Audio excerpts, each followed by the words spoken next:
Syederalun menjelang waktu makan sahur atau sekitar pukul 2 waktu Indonesia Barat pada Senin 17 April 2023, satu unit rumah milik Yusniar di Dusun Bahagia, Gampong Pulau Ara, Gedong Tengah, Kota Juang, ludes terbakar.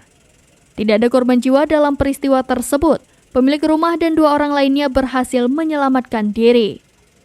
Informasi yang diperoleh serambinews.com, saat itu suasana di Kota Biren masih ramai. Tiba-tiba ada yang melihat api muncul di samping selatan Menasah Pulau Ara. Karena api semakin menjulang tinggi, segera dilaporkan ke pos induk damkar Biren yang berjarak sekitar 1 km lebih di arah utara. 7 mobil damkar mulai dari pos induk, pos Kutablang, pos Juli dikerahkan ke lokasi. Kepala Dusun Bahagia, Muntasir, mengatakan dirinya belum mengetahui penyebab kebakaran. Petugas damkar bersama warga dibantu anggota Polsek Kota Juang, Polres Biren dan jajaran Kodim berjibaku memadamkan api. Lokasi tersebut adalah salah satu kawasan padat dengan rumah warga.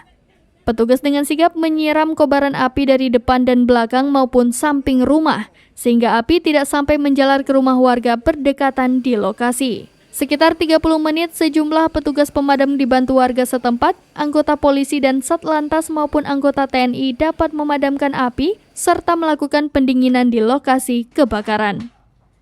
Dari Biren, Yusmadin Idris, serambinews.com.